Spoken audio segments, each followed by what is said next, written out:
Hello and welcome to House of Cult. My name is Alessandro, and with me is Ariel Salsa, the owner and founder of the Pretty Cult. Today, we are beyond excited to welcome Indey and Liam from the Australian genre-bending alternative metalcore outfit Windwaker, who just recently released the deluxe edition of their breakthrough sophomore album Hyperviolence via Fearless Records, and are currently on tour with fellow Australian metalcore mainstays Make Them Suffer. Thank you so much for joining the show today and just how are you guys doing? Doing great, thank you. Thank you so much for having us. We're super keen to talk and Yes, chat all stoked to things. be here. I Yeah. loved that little intro line that you gave us. I kind of want to use it. That was What Feel really was it? free. What was it? It was genre bending. What was it? Genre bending. Genre bending alternative metalcore yeah, outfit. that's That it. is fucking Yeah, good. that's better than what I'm Because I doing. think I think metalcore is not it doesn't cover the spectrum nearly enough. This is very much progressive and an alternative and Yeah, definitely not man. in those genre I like confines. that. I I'm mean, gonna write that down. this is a bit of a Write it down, take it. it's a bit of a rabbit hole of a thought, but like metalcore as a genre is not really a genre anymore. It's sort of just like a scene. We have this Yes. discussion with other metalcore bands who, love what we do and we love what they do, and despite the difference in sound, there's definitely like it's just like an umbrella term for like a scene for a type of, music that people might, find appealing. Yeah. And it doesn't have a sound anymore. It's just like a Yeah, the yeah. branches are ever extending. Yeah, It's so cyclical too, because it's like in the 90s, metalcore meant something very different, you know? It meant exactly. like Converge or like Botch and all these like bands that would probably just be considered metal bands now in a lot of ways, you know? It's just changed so much. I mean, it was the same thing with emo music in the 90s is very different than what you hear of emo today, you know? Very true. It's kind of made. I mean, that's also similar to me. Emo music's kind of making that silly, what had a Cyclical. cyclical kind of thing as well, because now Mm. there's sort of bands that are kind of going back to that sort of older, sort of original emo sound as well. Mm. But Yeah. anyway, I digress. No, absolutely. I want to start off, diving really deep into hyperviolence because, obviously this record does seem to be a massive step forward for the band in every way, not only sonically, but just even professionally. It's really cemented your guys' place from a global standpoint, especially with this record. Nearly a year later, how do you sort of reflect on its success and its impact overall? Has anything about its reception surprised you? And do you feel like it has sort of met or exceeded your expectations? Definitely exceeded. Yeah, I think Um, exceeded for sure. the way that at least that I reflect on that album is it was an album for us getting comfortable with each other with like sort of the current lineup Mm. shift and really solidifying what makes us a unit and sort of as we go moving forward, take pushing that further and further along. We've definitely been surprised by like what has resonated with certain crowds, especially as we've made it over to the States Mm. since releasing that album. Um, and sort of what works and what didn't. Mm.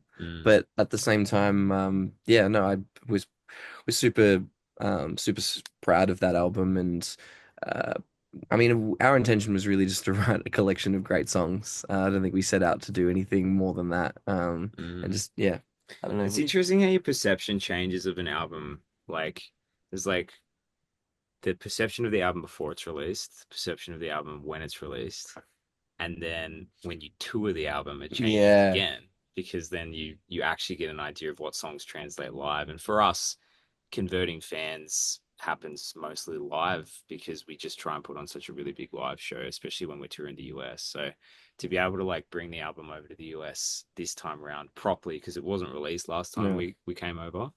This time around, I think the whole set is hyperviolence except for one except for one song. song. Yeah, So we've really been able to see what works with fans live as well. And definitely. that's changed my perception of the album as well. Yeah, I have new favorite songs Yeah. because of playing them live as well. Like it's contextualized it a lot for fans 100%. and Yeah. and for new fans as well. Yeah.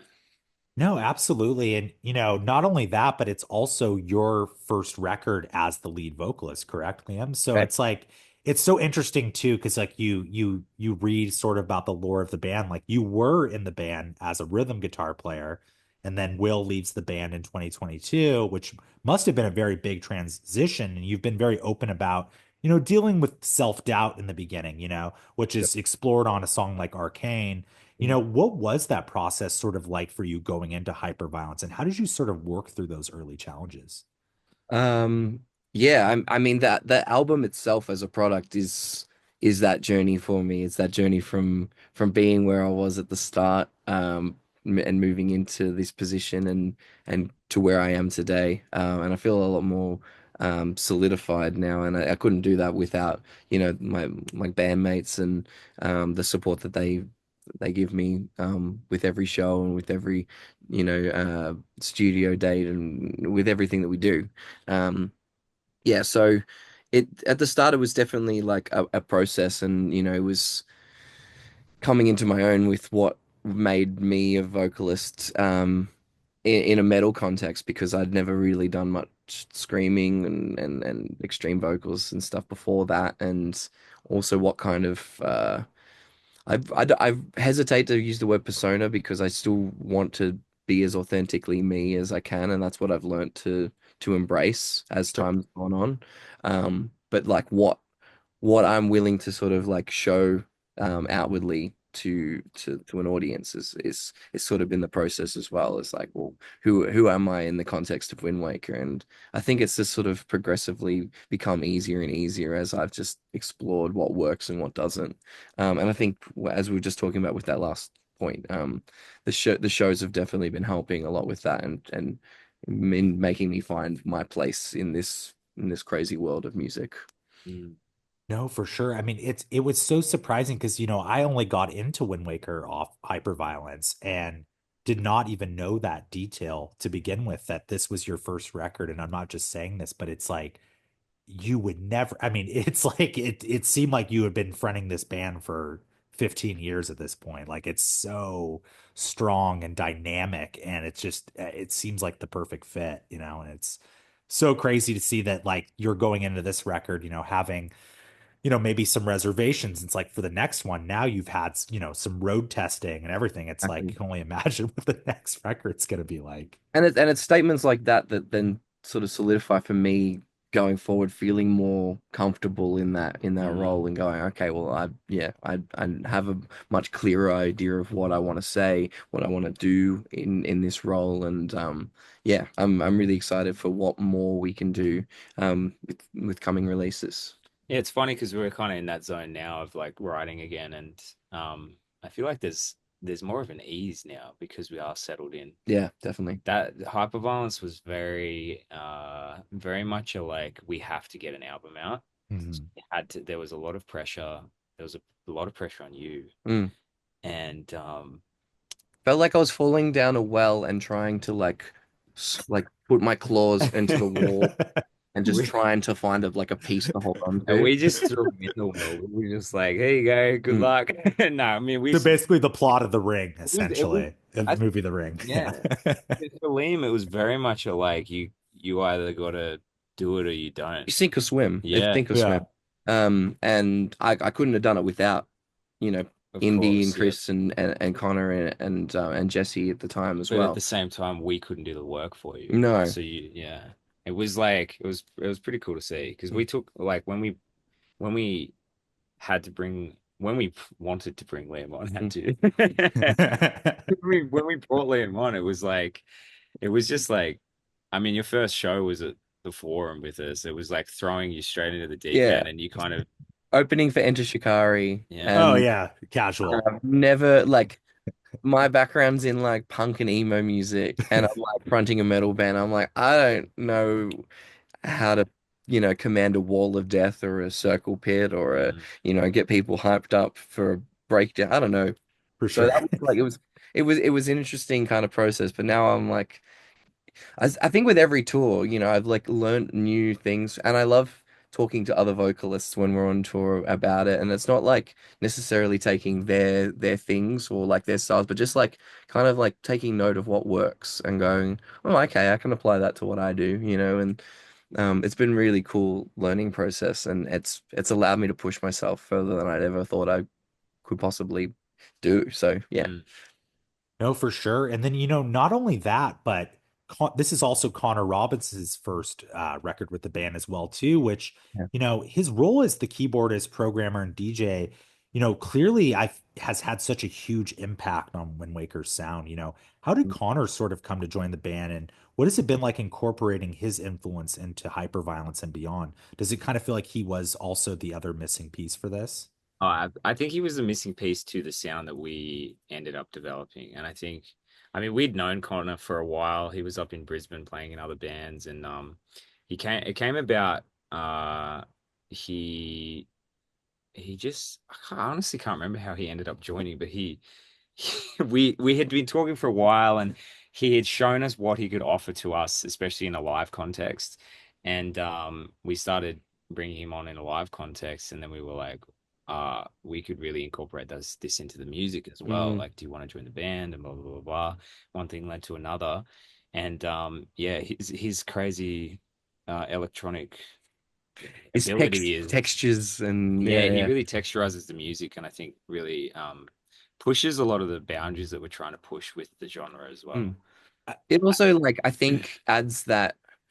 I mean, I think we really want to be a live band. I think there's something Mm, like there's nothing wrong with using tracks, but I think if when we're doing what we do, there's something a lot more human and there's something a lot more satisfying about it being played live. yeah, And you really know Yes. like yeah, when he's playing his parts live, like you actually really notice the mm, difference between it just being on tracks and it yeah. being played by a human. So There's always going to be something in the tracks, mm, but the most you can play live, I think the better. yeah, That's like the first thing I noticed too when I first was getting into Wind Waker was like, that is so cool. They're not just throwing it on a backtrack. He's actually up there with the sample pad, playing the samples live. And it's like, and also being a dynamic keyboard player and programmer on stage, which, like obviously and going back to metalcore, like if we look at the mid 2000s, there were those like really dynamic keyboard yeah. programmers in those bands, like Under Oath, for example. It's like Mm. you'd see Chris up there and he's like throwing his back out. He's going so crazy on Yeah, stage. And it's like, that's Connor. He goes hard on stage. yeah. He broke his foot recently, and he's still been. But Yeah. The Hell whole time he's been yes. in a moon boot. yeah, He's been in a moon boot this entire tour. but So Connor's like he also brings. He's a very smart guy as yeah, well. He's like his technical knowledge is insane to watch. yeah, So when he's creating soundscapes, it's not just like him messing around. It's like he actually knows what he's doing and how to get to a result that he's trying to get, yeah. which I think is fascinating from an artist perspective. Oh, definitely. And it adds another like I mean Chris and I are like pretty like savvy with certain electronic parts. But we kind of have different strengths and weaknesses and Connor's again another like he has the strengths that where we sort of lack, you know what I Mm, mean? So it's like it just kind of creates this all-round team of like, all right, cool, we have this like electronic music producer team yeah, within the band. It's super cool. yeah. It's so cool. It's liberating as far as creating music. You recently released the expansion pack deluxe edition of Hyperviolence, which gives fans even more to dive into. What was kind of that process like putting it together, and how did you decide, what elements to kind of introduce into that record? Into the expansion pack, you mean? Yeah, Well, the expansion Interesting. pack was really what the what we had originally set out to have as the track list for We Hyperviolence. sent the label a 16 track album. Yeah. Oh, jeez. Although, okay. They're like, And they said this is too many tracks. yeah, man, And way we were too like, long. oh, okay. But we felt that they were still strong enough tracks. Like they weren't. Sometimes you listen to like B-sides from bands and you go, "Oh, I can see why they left that off the album." But we Fair. felt really strongly about these songs, still having a place on the album, and given sort of where music release trends are going, and it's sort of becoming a little bit more experimental, and it's changing, and Mm, it's kind of more resembles sort of like the engagement and consistency of like posting, for example. We felt it was, it was good to be able to actually still release those songs in its sort of complete form. And On top of that, we got to do a collaboration with the Sunday Sadness, who did the Sirens 2.0 track. In French. Yeah, which was Yeah. sick. That's so cool, yeah. And we sort of did a bit of a song swap thing as well. So it's not out yet, but we've I've appeared on one of their songs that's coming out Oh, later this sick. year as well. So we kind of did this little collaboration with our label mates and TSS, and it's been a super fun process putting that together, and getting a sort of giving Hyperviolence a second life, so to speak, because then for those discovering songs like Apathy and Arcane, they can then go back and they might have missed the original version of Hyperviolence, and now they can go back and listen to the full thing and Yeah. experience those songs all over again, which is great. It gives it a second life, really. Yeah. No, 100%. I mean, like what you said, like sometimes when you think of B-sides, you think like, yeah, maybe there was a reason for those being left off, but it is so clear when you hear like a song like Arcane, it's like that must have been very tough to cut that from the track listing for the first initial album, stuff like It that. was the first song that I'd ever written lyrics for the band Wow. when I joined. Mm. Yeah. Yeah. So it felt like it was symbolically like it had a place on the record, and it was really hard to cut. There when we first originally had these 16 tracks, I think there was like there was a portion of the album where we're like, oh, okay, it's kind of dragging a little bit. Yeah. But like we still were like in with the sum of its parts, like it was just like it's still a strong song. It needs to have its own moment. Yeah. Just which is what led to this expansion pack. Yeah. Absolutely. Also, Oh, just the momentum to just keep releasing stuff, especially yeah. nowadays. The industry's so um, washed with thousands and thousands of releases. It's like it's hard to find your pocket of air sometimes. So Yeah. Yeah. up the momentum. I mean, we're gonna get into it later in this conversation, but I mean, look at video games. I mean, it's DLC, it's an DLC. expansion pack, it's DLC. Yeah. It's exactly That's that's where that's the kind idea of where came the from. name came from. Yeah, Exactly. exactly. Yeah. So exactly. But before we get into that sort of, because I have some questions about that as well. But I want to go back in time a little bit. Obviously the band started in, I apologize if I'm pronouncing this wrong. Wagga Wagga? Wagga Wagga? Wagga wagga, yeah. Wagga Wagga. Wagga Okay. wagga. Before Yeah, so obviously the band starts there, before relocating to Melbourne, which is obviously a city that has produced, some of Australia's biggest metal and metalcore acts, and some of the biggest music exports have come out of Melbourne and that yeah. city specifically. What was that scene sort of like in your early days, and how has it sort of evolved? And does it feel special to be a part of such a thriving movement that seems Yeah. to not have slowed down at all in the I, last 30 years? yeah, I think it only has like increased Yeah. in its popularity. I think when we first moved from Wagga, it was very difficult for us because we got there, we didn't know anyone, and it was a complete networking situation for about 2 or 3 years. Liam was actually one of the first people we met. Yeah. Okay. I'm born and raised Melbourne. Yeah. Okay. So when the boys moved to Melbourne, I saw them at a show, Yeah. and my ex was playing on the same bill. Yeah. So I was just watching, and I saw the band, and I was like, Yeah. man, that'd be sick to play in a band like this. Yeah. And then two And then 2 days later, the we asked him guitarist to left, yeah. and then I was like, things happen for a reason. Yeah. Then Yeah. Literally, right? yeah. But But our first show there in Melbourne was like to one person at some billiards it was like a pool pool room, yeah, pool pool room. table room in Yeah, a Hell little yeah. town. And yeah. it was like, you come a long way. Yeah.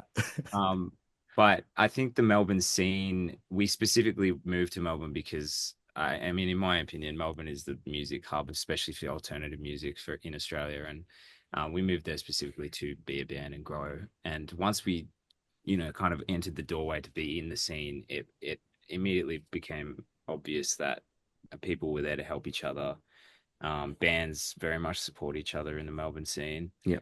And everyone's kind of just trying to get to the same place. So there's a lot of collaboration and a lot of just like hands being handed out. I always say that Melbourne's kind of like the Australian version of like LA, or you know, Yeah. as far as like people kind of moving from all corners of the country to Yeah. try and make it as far as into entertainment or some sort of cultural expression, Yeah. because it's a hub. Yeah. Um, and you can find all sorts of artistic expression there, from like commercial to very esoteric and experimental. It's you know it's a big mismatch of culture there, but yeah, it's a great place, and I feel very proud to be from there. And I'm very lucky that we can break out from there as well. Yeah. Yeah. I mean, it's incredible what's come out of that city. And like, yeah, it's not just metal, obviously. Like one of my favorite bands currently is a band from Melbourne. They're called Armlock. I don't know if you ever heard of them Oh yeah, I before. love Armlock. Sick. They're from So Run cool. for Cover, I think. Run for Cover, Yeah, yeah. Run for Cover band. Just Yeah, so much great band. awesome stuff coming out of that city. It's so cool. Would love to visit one day. You That'd be should. You awesome. should. Yeah. Beautiful. Like I've been there. I can Yeah. confirm it's a really cool city. Yeah, my fiance or now husband, and I spent a month in Australia, not this last 2023, end of 2023. And half of that time was spent in Melbourne, and it is a very cool city. I have to say though, I really like Sydney though. I know a Yeah. lot of Melbourne people are like, oh. I I just moved to Sydney, so I like Sydney. It reminded me in terms of just kind of traveling around. Obviously, I agree with what you're saying in regards to music being like LA, but like the infrastructure of Sydney felt like LA to me, I like see the that. buildings and things like that. Yeah, To me, LA, but to me, LA, Sydney is LA of Australia, and Melbourne is the New York of Australia. Yeah, actually, that's a good way to put it. I can I Yeah. see was that. gonna say I didn't know LA had infrastructure. I mean, we live in LA and I don't it's not really running okay, that well. like It's not really an fair, infrastructure fair. That does in sound like LA. Sydney. Yeah. I stand corrected, maybe not infrastructure. It's 100 times cleaner than here. But buildings and just the vibe of like walking around, I felt like I was more in LA. And And the yeah, I felt like Melbourne was yeah, kind of a New York. And then I didn't really know what to think of Brisbane, but we'll leave oh, that Brizzy's there. its own thing. Yeah, yeah, they breed them You differently up meet some there. proper Australians in Brizzy. Yeah. Far out. Yeah. So obviously, Australia has an incredible heavy music scene, but breaking into North America and Europe is obviously a whole different challenge. So what are some, would you say, are like the biggest logistical hurdles you faced expanding from Australia? And how has maybe signing to Fearless helped facilitate that growth for you guys? Money.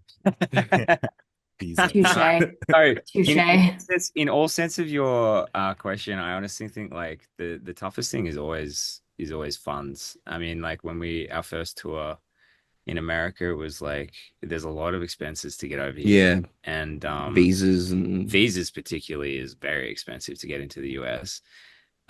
So there was a lot of planning, and I yeah, think like to sign to a record label like Fearless that's based in LA and knows obviously is American was like pivotal in us yeah, getting over here because I mean, as a label, just in general, they've been so unbelievably helpful to us and supportive. yeah.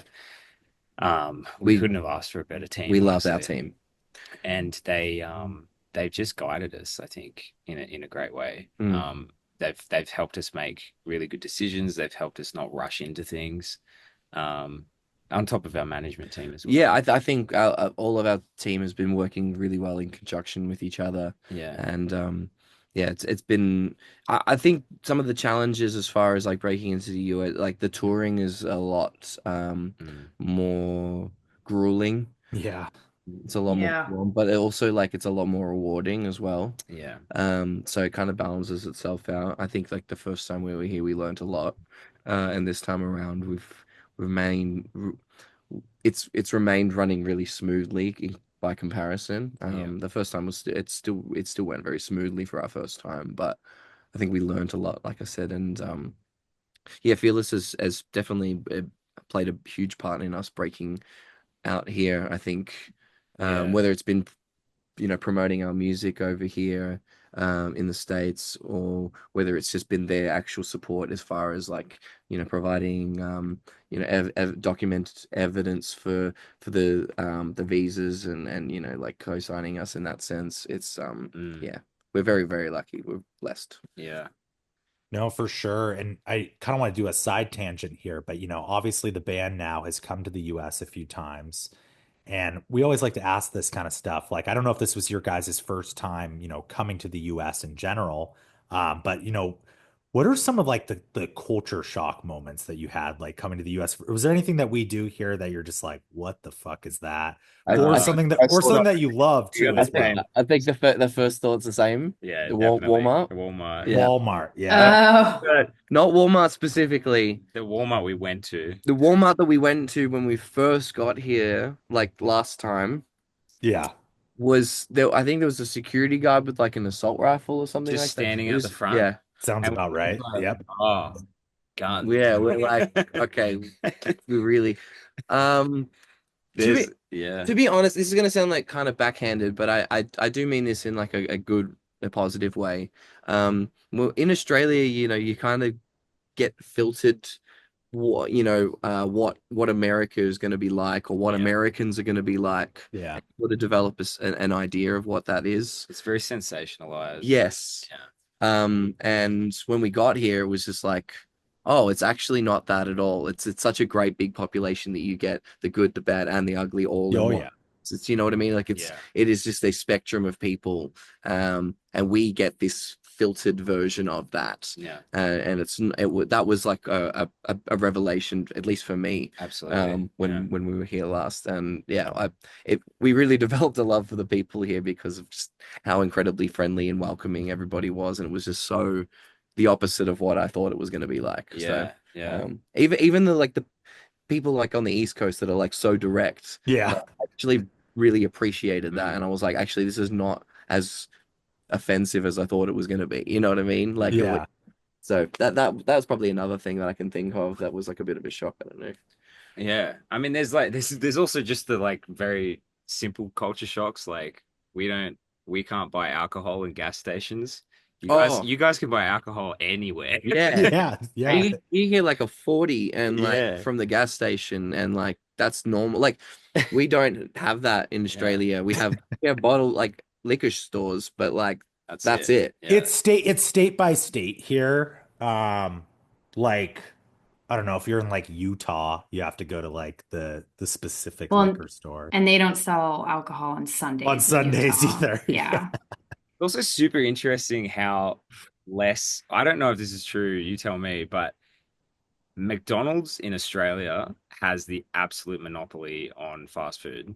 Oh. Here, I thought we'd see more, but Yeah. there's not as many McDonald's as I thought there would be over here. And there's like every single gas station in Australia basically has a McDonald's. Like wherever Yeah. you stop on tour when you're touring in Australia, it's usually a McDonald's. Here it's like Arby's, like BK. BK, like pizza, pizza. like There's all all sorts of stuff, which is great because like at least you get variety when you're on Yeah. tour. We're limited to just like gas station food half the time, and in Australia that means McDonald's. Yeah. Here it's like, oh, we have a bit of variety. This is good.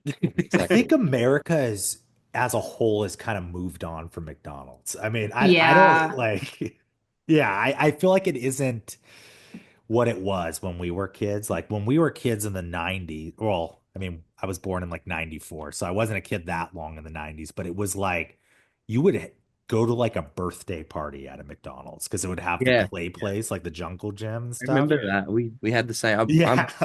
We're 95 babies, so Yeah. we're Okay, yeah. So similar age. generation. Same thing. Yeah. Yeah. And it's Um, not a thing anymore. Yeah. It's I also think because America, we have so much fast food yes. that there's many places like Taco Bell that have become cooler and made like, I don't want to say better food, but like better food, Yeah. and McDonald's kind of just like didn't keep up with the curve. They're like one of the only, I just started eating meat again after not eating meat for 14 years. And like, the fact that McDonald's was the only place, like fast food place I could go that had zero vegetarian options was like crazy, where everyone else has something now. So I just feel like they fell like behind the times. Well, And they're then like, flourishing in Australia. yeah. Mac is bloody Well, everywhere in Australia. We always say in Australia, there's like, no matter what country town you pass through, there's always a church Yep. and there's always a Macca's. Sometimes the Mac is in the church. So, No, yeah. Yeah, yeah. that's not Yeah. no, you're absolutely right. I've actually maintained not having McDonald's at all in the States or Taco Bell. I'm quite proud that I've not had either of Yeah. those things. I think I had a McGriddle at Macca's and I was like, this is shit. Which is so weird because everyone talks up the McGriddle like Yeah. so much. At least that's what I see online. But I just love that you guys call it Mackey's because I was hanging out with the guys in the band Loathe a couple years ago, and they were referring to it as Mackey's. And I don't think I've ever met anybody in the US that calls it Mackey's. no, We call it No. Maccat like Maccas. Yeah. And it's like it's so ingrained in the culture down there that the McDonald's, like the big M, the golden arches, literally Yeah. have Maccas underneath it as well. yeah, Really? they've Yeah. written. They've taken it on. I feel like we've talked about McDonald's so much they owe us some ad revenue for this Yeah, they do. episode for yeah, sure. they do. Yeah. Let's just say this: the best American fast food restaurant chain by a mile is Panda Express. Okay, Panda Express. Dude, we've We've slapped kind Panda of Express. kind of gotten quite a onto the few Panda times. Express this time. We didn't Yeah. do it last time, and we have to owe it to our Swedish friends on the tour, Yeah, Aviana, Aviana. because They came into the green room one day with a whole pile of Panda Express, and they we got were a just like, delivery. what the is that? Yeah. And then we had it like I think 2 or 3 times in the span of like a week. Yeah, we just went. That's a little dangerous. So good. Yeah, yeah. I'm not. I feel like look, it's great. I love Chinese food. I am not up on it as much as everybody else is. Like Chris in our band, our drummer, He's ordered it more than anyone. he's more ordered it more than anybody else. Like I've been kind of like, oh, I might like find like quotations an actual Chinese restaurant. Well, You know, yeah, Yeah. that'll always be better. yeah. But as far as like a chain goes, I actually agree. Like between that and Chipotle, you actually can get vegetables. Oh, Yeah. Chipotle. Yeah. Chipotle's Chipotle good. is so good. Yeah. Yeah. Chipotle is like the healthy option for us. Yeah. I mean, yeah, it's not too bad, And you can Yeah, get vegetables. vegetables. At least you can get veggies. Yeah. and everyone can eat there. It's the vegans, the meat eaters, everyone's got it. Yeah. It's a good hub. Okay, so enough food. I apologize, guys. Thank you for going on that Dude, tangent we with can talk me. about food all day. It's my second biggest passion in Yeah, life. man. I, Him and I literally like every tour that we do in the US now, we have little location stamps for like the food that we're gonna go to.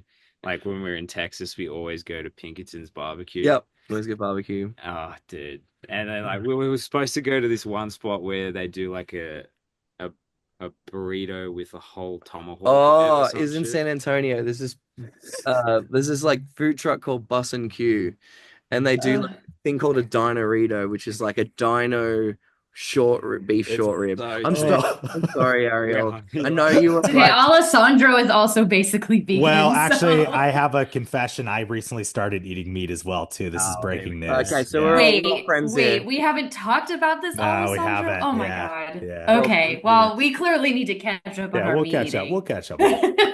Well, I was vegan for 3 years, so Yeah. Liam's caught me up again. My partner's vegetarian, so she keeps me in check too. Yeah. So Yeah, same with mine. Every now and then we just eat a shit ton of meat, and it's like it's always. I mean, Texas is a place. yeah, I it's was there last week in Texas, and I can confirm the food is Yep. it's real. Yeah. it's a Like- real thing. It's like It's its own real. country. Yeah. Anyway, sorry, We- we we- went on a food digression. Food talk over. So shifting back and just to the band's sound, you guys obviously blend everything from metalcore to gent to hyperpop to EDM and even R&B, especially with the vocal inflections. How do you guys sort of refine all of these influences now to create this cohesive sound? And is there a particular style that you feel comes the most natural in the creative process? And I just think it's so unique because it's not like you're just throwing a bunch of different, genre spectrums at the wall and seeing what sticks. It feels so intentional, and every part makes it seamlessly transitions very well and doesn't feel jarring in any way. I'm sort of want to know what sort of is the method behind the quote unquote madness, if you will. Interesting question, and actually one that we're asking of ourselves still for the next album. But I think Chris has said this in the past, like a Wind Waker song only becomes a Wind Waker song once it's passed through every single member of the band. yeah, Yeah. Mhm. And every single member of the band has vastly different musical influences. yeah, vastly. Um, we do, overlap, and that's how we've kind of managed to get the sound that we do. We love our rock music, we love our heavy music.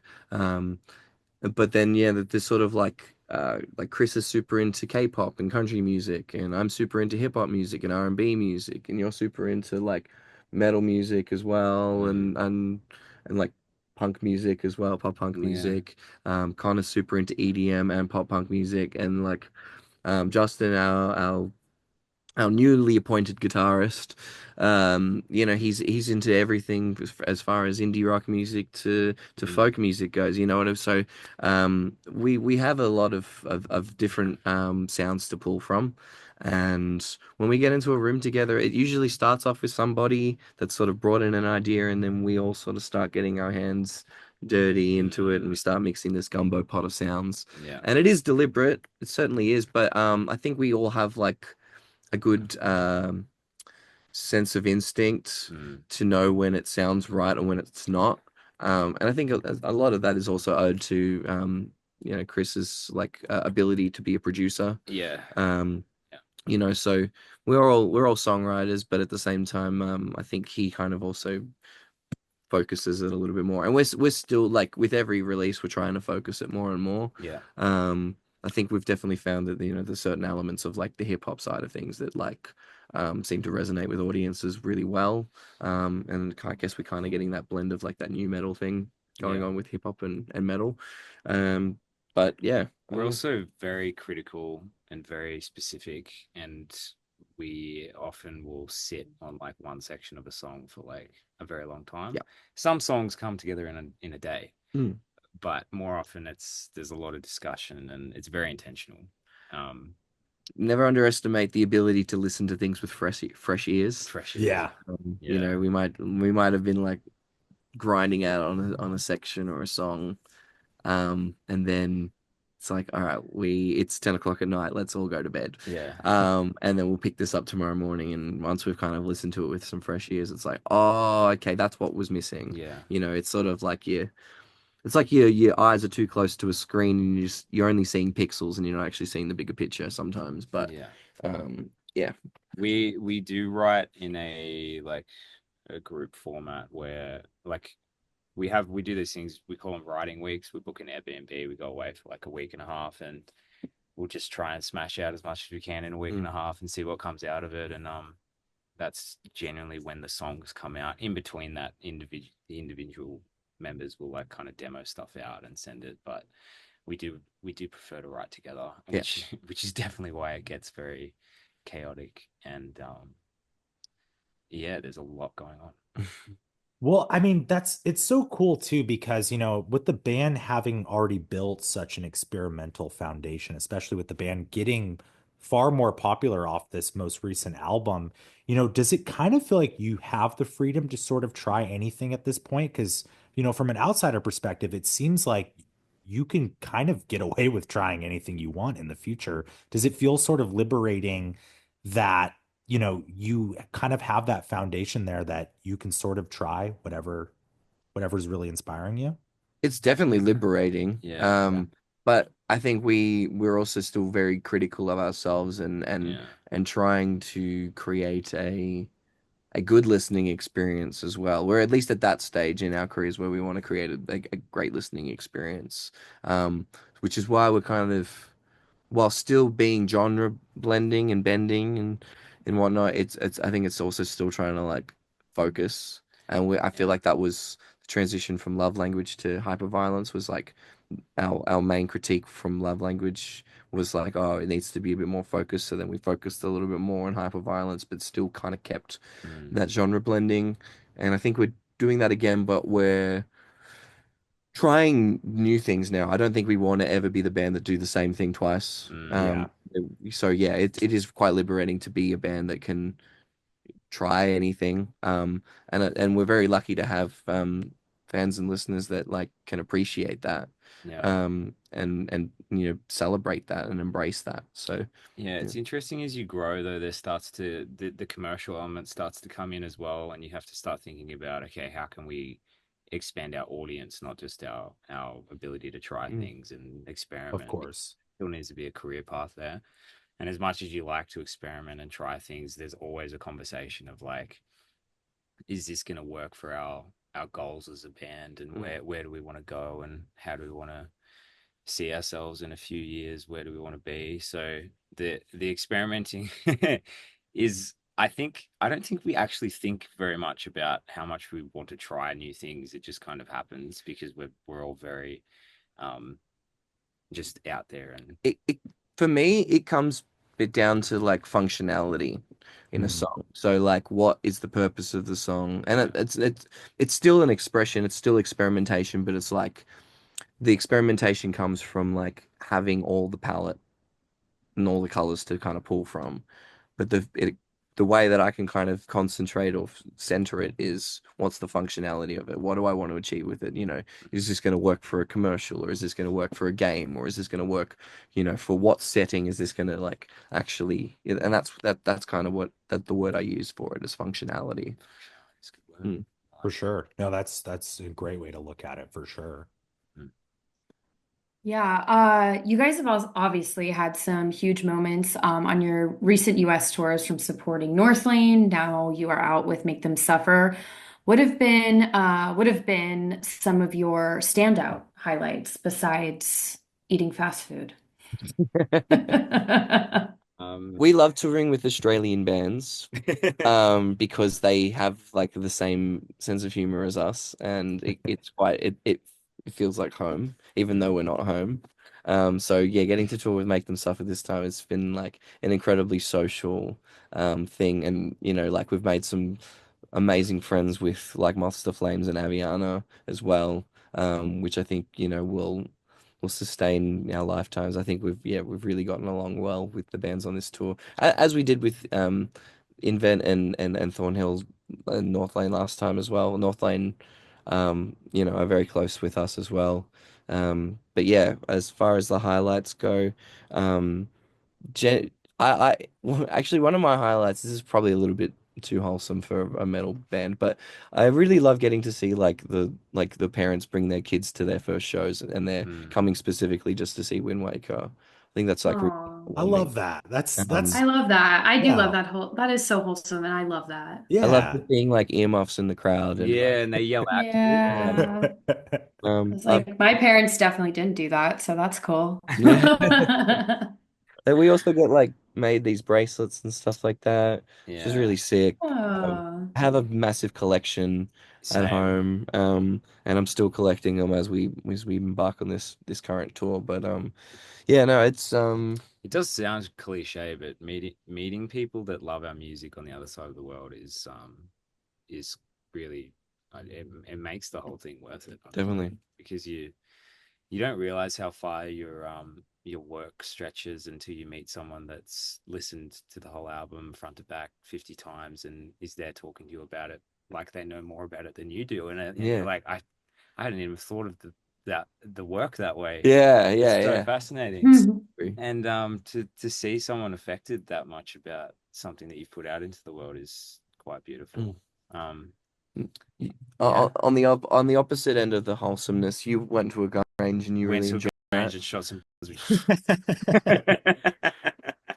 Yes, very American of you. Very Yeah, we American. were in Arizona, and I had this culture shock there as well because me and our tour manager went to a range and they just let us sign a waiver and shoot.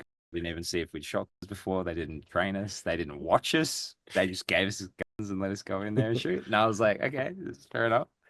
In Australia, you wouldn't even get near this gun No, without like years no. of paperwork. I So don't I don't even think I'd ever seen a real life until I came here. So Yeah. that goes to show you the difference. Yeah. But we see a lot of gas stations, but with gas stations comes the beautiful American landscape. So we see a lot of Yeah, nature. I always say like we've probably seen a lot of America that a lot of Americans haven't seen because yeah. we've just covered a lot of country.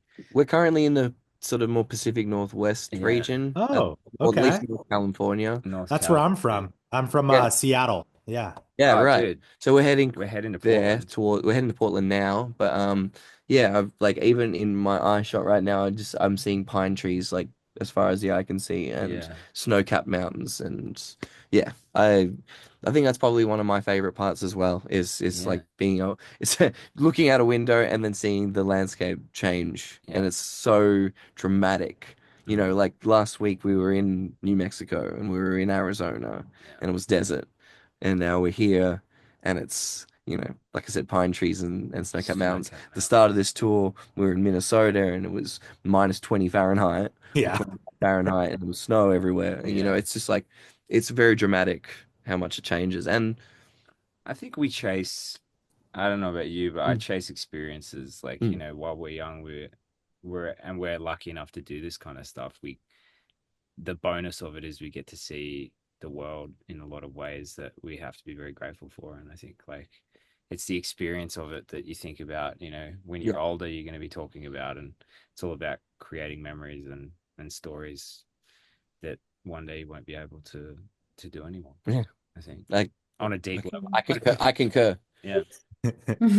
I love that so much. And I think it's so funny you guys got to have your first gun range experience. I've actually never shot or even touched a gun in my life. So I'm rare for an American. I don't think I've you ever touched a gun, Ariel? Yes, I have. Begrudgingly, I have. Yes, my ex was in the military and thought it was really important for me to know. And I hated every moment of it. So, yes, but no, not for me. Yeah. I've shot a paintball gun before. I've done That's that. fun. That's I've done that. Yeah. yeah, It's quite scary holding it, yeah. especially the Yeah. big ones. You just kind of like, oh, this is This is frightening. overkill. Yeah. No pun intended. Yeah. No pun intended. Yeah. Oh gosh. Sort of switching gears here, obviously the band's name. I know you guys probably get it all the time, but it's a reference to Legend of Zelda Wind Waker. Yeah. Incredible game. Certainly is. I imagine you guys are all avid gamers, and if so, what are some of your favorite games, both old and new, and what are you sort of Oh man, currently playing, maybe on tour or in your downtime? where do we start? Yeah. Yeah, let's dive into it. I'm definitely much more of a retro gamer. However, I've been playing a lot of. Yeah, I mean, I guess this still counts as a retro game, but like one of my games that I'm exceptionally good at is the Crash Bandicoot trilogy. Nice.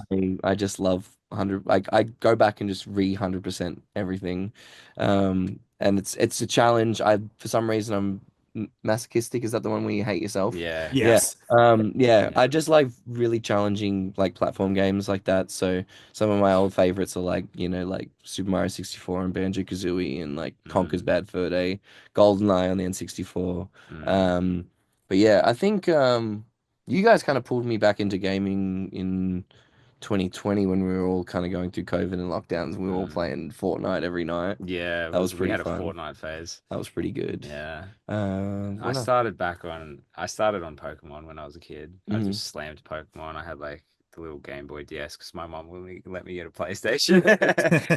Like games, and my favorite was Pokemon. And then I finally got an Xbox and I started playing like all sorts of things. I really got into BioShock. Yeah, Bioshock's good. I'm a super normie and I play FIFA 24/7. Quite good at it too. Yeah, I play a lot of COD. I play and then I just love like just, storyline games. My favorite game is The Last of Us Mm. Same. 2, which is kind of controversial. The second one is my favorite. I completely agree. Thank I you. I completely agree. also agree. I love Yeah, the second one. I Mhm. cry every time.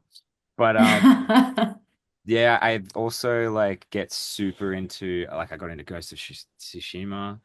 I'm really into sci-fi horror games like Dead Space, Callisto Dead Space is Protocol. so sick. Yeah. So Sci-fi sick. horror is like I don't know why, but I really love being by myself at home. I live by myself. I just like being up in the middle of the night where it's dark Mhm. and playing a sci-fi horror game and scaring the shit out of myself. Have you played the have you played the like the recent, when I say recent, probably in the last 5 years, like the Alien game? No. Like the Oh, movie. Alien Isolation. Yeah, I think it's that Oh, one. That's dude, a I good got one. It'd be so up your alley. yeah. It's like it's horror, I but love it's like horror. I love like space horror, yeah. so I should play that. But they've Yeah. like made it like very period like specific. Like it kind of looks 80s. Yeah. It's sick. It's super That's super dope. cool. But as far as games that we're playing on tour, the entire tour party is on chess. Okay. Yeah. Yeah. Oh We're my so gosh, my wild. husband just got so into chess. Chess is like a thing now. Yeah. Yeah, we're all on chess.com if anyone wants to add us. And like We'll grinding link it and here. Yeah. pressing each other. It's really You're weird. you're actually talking to the best chess player and the worst chess player of the tour party. So Yes, yeah. yes. Okay. You're Yeah. rated what? Like 100. he's rated 100. I just cracked into the 900s. So Yeah. yeah, Wow. we're working. Yeah. We're Yeah, grinding. I'm not working. That's why I'm at level. I'm at ranking 100 or whatever the hell it is. I've I'm s- I know how to play chess. I'm just not very good at any strategy, which I've never learnt any strategy with Yeah, chess. So I yeah, just get my ass beat yeah, anytime I attempt to play any of these people. yeah. Um, And then he's like, "Fuck you, versus me and Crash Bandicoot." yeah, and then everyone's gonna get bodied. But Yeah. But we all bring switches, or we normally bring our switches on tour and we play Mario Kart as well. Mhm. So, and obviously, Legend of Zelda. And Yeah. Yes. I mean, Kingdom. Tears of the best. w was it just, did Wind Waker have like a huge impact on you guys? Like obviously when you were playing the games? Well, Jesse, our old guitarist, was the biggest Zelda fan. Yeah. Uh, but we just sat in a room when we needed a band name, Yeah. and we were like, we're not leaving until we have a band name. You guys quite literally locked yourselves in a room We for locked 4 hours Yeah, until a name came out. yeah. And one of the OG guitarists, his name was also Will. I think he suggested it, and He then suggested it because he was a big Zelda fan, yeah, and and it just sort of stuck. all of us like had played Zelda, and we were just like, Yeah, sounds cool. I love Ocarina. I love all the top-down Yeah. Zelda games, but yeah, as far as its impact on the name, I think it was just I don't know. It's a bit disappointing, isn't it? But No, it's fine. I mean, Like change our lives or anything. no, Like, it yeah, just sounded like a cool name. yeah. so if you had been in that room, you would have been like, let's call the band Crash Bandicoot. I Just would have go. been like, let's call it GoldenEye. Let's Yeah, call it let's call yeah. it. Yeah. I love it. Well, since we are a clothing brand, I do have to ask about some style inspirations. Do you have any clothing brands, of course, besides Pretty Cult that you currently love? Or do you guys have any style inspirations that kind of go into maybe your music videos, on stage stuff, anything like that? Mm. Yeah, I pretty much exclusively these days wear like Dickies pants. Um, I like baggy pants. I like baggy pants Yeah. too. I've actually when I was in Bruges, Belgium at the start of this year, and I picked up I can't remember what the brand of it is though, but they're sitting in there. They're called like big boy pants or something like that, but they're like corduroy and they're just really baggy. I'll have to go. Nice. Yeah, they're Nice real. I pants, like yeah. these pants a lot. Um, but yeah, I'm like a real sneakerhead, so I love Okay. high top sneakers, and I think that might have come from like being like obsessed with Robert Smith and The Cure, and just like this look of like a goth wearing like high top sneakers. I think that is Mhm. just Yeah. the sickest shit ever. Yeah. Um, as far as like other brands go, I don't know. What about you? While I think, I mean, I don't really buy super expensive mm, clothes, so I don't shop with a lot of brands, but I like baggy pants. I mm, like branded t-shirts. Um, I usually go to like General Pants Co and stuff and buy mm, stuff from there. We had like a phase where we were all wearing this brand Neo Vision for a while, mhm. and that kind of faded out. I Yeah. don't know why we all just randomly started buying Near Vision. We did a collab with Cool Guys, Cool shirts. Cool There's Shirts. like a boutique clothing brand in Melbourne Yeah, called Cool Shirts, yeah. and they do they're kind of like a bit gamery, bit streetweary kind of. Super vibrant Cool. color, Yeah, like crazy looking yeah, shirts. You can go and watch the Break the Rules video. We're all decked out in doing Cool Cool Shirt Shirt stuff. stuff, and it's like pretty Mm. interesting clothing. I got That's this sick. Yeah, I'll have to check like them out. jumper which was like covered in stuff, and they put like really interesting slogans on there as well. Like mine said, "Kill them with kindness" and stuff. It was like I ha super cool. I have a hoodie that I have been wearing this tour as well as like in some of the music videos and people have commented on it. That is a Cool Shirts hoodie. It's Mm, kind of this like gray black but sort of acid wash sort mm, of um with like lots of like different like embroidered stitching, sort of mm. like there's a coffin on there and then there's like crosses and words like death on it and stuff like that.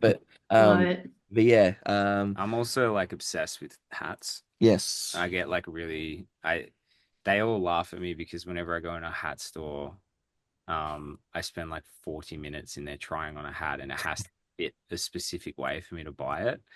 And I get really protective of my hats as Yeah, well. yeah, And yeah, if I lose them or if they're on the floor, I get pissed at if whoever's put them on the floor and stuff. And yeah. like at the moment I've got an LA one. I'm not actually like that into baseball, but I got this from a store called the Hat Club in LA. Um, Yep. like a super sick hat store, and they do like little Yep. pins as well. But shout out to JT from Thousand Below, who got really annoyed at me for buying an LA cap because he's a San Diego fan, and like when we toured with them, he was just like giving me looks every time I wore this. I I mean, like, but like the San Diego Padres are they can't even hold a candle to the Dodgers, you know? So like, I'm sorry, JT. I mean, yeah, it's we'll have to tell him. I'll pass that on. I've been really grateful that we're touring in the winter time because it's allowed me to come and bring out certain things like my Oakland Raiders like starter jacket, Yeah. there we go. stage. We love sports as well. So Yeah. like we get really into sports, sportswear. I like the Raiders jacket. I think it's probably because I saw NWA wear them, in the 80s and stuff, Mm, and I just thought it looked freaking sick. yeah. But yeah, we love sports, so I think yeah, we kind of get some like sport adjacent things. Like we were in a Walmart and you almost picked up a Steelers I jersey, was right? trying to get a Steelers jersey, but I couldn't find one that fit. Um, but yeah, I also will retire my hats. Like I'll have them for a certain amount of time on tour, and then once they're like really disheveled, I'll retire it and I'll like write what tours they were part of, and then put it on a shelf. So I have like a Cool. Mm. That's awesome. I got to ask really quick about the baggy pants. We're all around the same age. We come from the era of skinny jeans, and now Yeah. obviously baggy pants are very much in, and now skinny jeans. I feel like a lot of Gen Z kids have even maybe made fun of me and my peers, because Yeah, we still wear yeah. some of the skinny jeans. And so I've tried to make the transition into baggy pants. Did you guys feel like it was a bit of a process, sort of, ditching the skinny jeans and going into more of the baggy world? Because I need advice on this, Few man. years ago, yeah, definitely. The first time I switched to baggy pants, I felt very out of place. I felt like Right? there's too Yeah. much air around. You're like, I'm not in Now I pain. love it. Yeah. You're like, this is crazy. I Yeah. sort of transitioned out of skinny jeans through like high-waisted like I don't know what you would call them, like not balloon pants, but they're sort of like I like they're like dress pants that like they sit like high-waisted and they kind of they show a little bit of ankle so I can like wear like I don't know white socks or something like I like the combination of like black pants and white socks. Mm. Very Michael Jackson. And yeah, I think that was probably my way of like transitioning out of like skinny jeans, doing that, and then kind of it didn't feel like such a dramatic shift to go into like baggy like streetwear pants. Mm. I should go and find out what that brand is of those baggy pants is, but Yeah. I don't know. Don't have time. Thank you guys All for right. Yeah, well, Well, with violence and its expansions out in the world, what's next for you guys? Can fans expect more Tours, hopefully, new music. What can we expect from you? Well, we're definitely hoping to come back to the States before the end of the year. That's the plan. Yeah. Nothing's set in stone as of yet, but we're definitely intending to come back. Yes. We Q4. we are working with some producers at the end of this tour in LA. Yeah. So we're going to do some writing, some new music. We've already started writing some new music end of last year, but we're really looking forward to collaborating and trying to shake up the process a little bit. You know, try not to get too comfortable. We've just always worked by ourselves, so this Yeah, will be the first time we go in and work yeah, with like external producers. So we're really keen for yeah. that. Um, And and beyond, we're supposed to be also potentially maybe dropping something, maybe. maybe, yeah, there might be more new music this year, which Oh, is cool. okay. Yeah, Yeah. when we're not really slowing down. We're not slowing down. Momentum. It's Yeah, all about momentum. Yes. Absolutely. Yeah. That's exciting. Yeah, I mean, especially bringing in like outside producers for the first time. I can only imagine who you're probably working with. But I won't guess here if it's not public knowledge, but I'm sure it's going to be awesome whoever you are working with. Um, yeah. Yeah. There's about but like There's I three. think four. I Four. think we've There's got four four. different people. We've got like a couple days with each of them, and Yeah. we're just sort of shopping around and again just trying to learn like from the experience of it. It's just like I said, it's just to shake it up. Um, we're all very open to the idea that it could be horrible, and we'll go back to just doing what what we normally would do. But I think it's important that we don't get too comfortable and we kind of embrace the uncomfortability of like, experimenting and trying something new. So Yeah. yeah. Well awesome. said.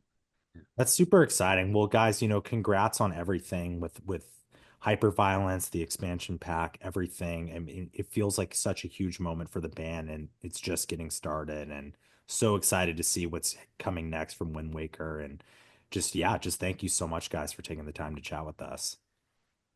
Yeah, Thank you appreciate for having it. us. Yeah, we appreciate it. We love being here. Well, yeah, thank you guys for talking about McDonald's with us too, and Yeah, all the fast guns, food. you know. Yeah, fast food and guns. Mackie America. D. That's it. America. America. Yeah, it's Fuck good. yeah. Yeah. Trying to find a raccoon. Oh, This is our drummer is obsessed with raccoons, and we're just trying to find one for him.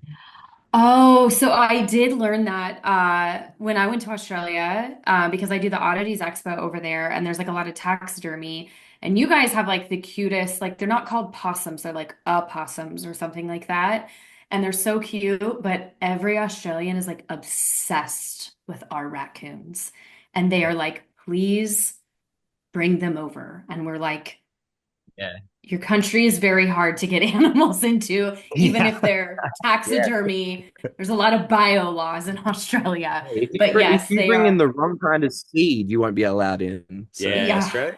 Yeah. Yes.